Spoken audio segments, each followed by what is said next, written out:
What's poppin', everyone? Welcome back to another episode of Blake's Take with me, Blake Neiman. And just 2 years ago, the Golden State Warriors had the worst record in all of the NBA. In a disastrous fall from their dynasty and 5 consecutive trips to the NBA Finals, the Warriors managed just 15 wins in all and lost the other half of the Splash Brothers in Klay Thompson with back-to-back devastating injuries. The future of the dynasty appeared to be closing, and the thought of another finals appearance seemed to be lost by everyone outside of the Warriors organization. But the core that built this franchise into the championship contenders they are today was going to find their way back to the top one way or another. While the Warriors ran the Western Conference for the later half of the 2010s, the turn in the decade marked a steep turn for this franchise with the loss of one of their franchise icons, Klay Thompson. Without the trinity of Stephen Curry, Klay Thompson, and Draymond Green intact, the Warriors were never the same team as they once were. But once Klay returned from his long, grueling absence, you could feel the culture shift not only in the Bay Area, but across the NBA, in which everyone knew to watch out because the Warriors core was back. But let's not forget about the guy who made the Warriors quite literally unstoppable in Kevin Durant, who chose to leave the Bay for Brooklyn back in 2019, leaving a gaping hole in the roster that needed to be filled by several key pieces that would make up for the loss of one of the best players on the planet.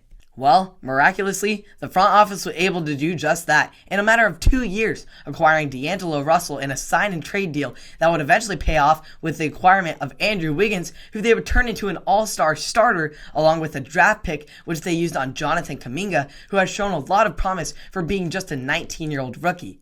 The Warriors then added veterans in Otto Porter Jr. and Nemanja Bjelica from across the league who fit with the Golden State culture. But arguably the two biggest chances the Warriors took were signing Gary Payton II as the final man on the roster, as well as taking Jordan Poole with their first-round pick back in 2019. As we have seen, both of those moves have paid great dividends, as Jordan Poole has developed into what many would refer as the third Splash Brother with his smooth stroke and crafty handles.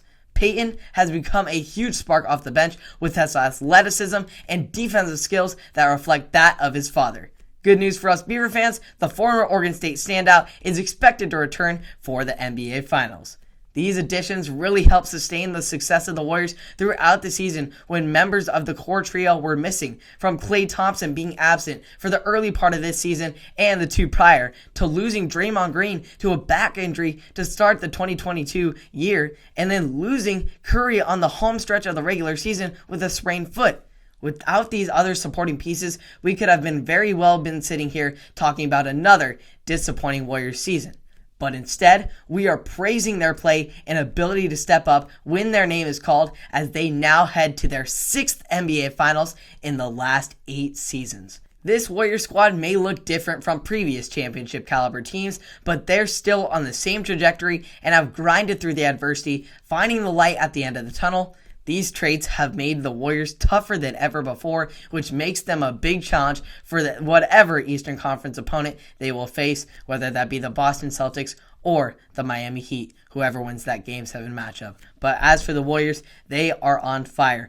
Getting a 3-0 lead over the Mavs and then closing it out in Game 5 on their home court in Chase Center, their first ever Western Conference Finals win in Chase Center. So the people of the Bay, Dub Nation, is fired up with all this trio back. It's a new look Warriors, and the fact that they've just been able to rise back to the top after having that disastrous 15-win season 2 years ago is quite miraculous. And the comeback of Klay Thompson, that story has just been remarkable for anyone across the league, any fan in general. It sure would be amazing if they could cap off this season with the championship, but it's not going to be an easy road, as both the Miami Heat and Boston Celtics are solid teams. We'll see who wins that Game 7 matchup. That's going to be a battle down to the wire. Both of those teams have incredible characteristics. Jimmy Butler has been the best player in this postseason, and Jason Tatum has been an all-time performer this postseason as well. So whoever wins that will pose definitely a big threat to the Warriors, but the Warriors are going to be right there with them. So you can keep up on all the NBA playoffs action here on Blake's Take on Apple Podcasts, Spotify, and or YouTube. Subscribe and like for more, and I will see you all in the next one. Have a great day.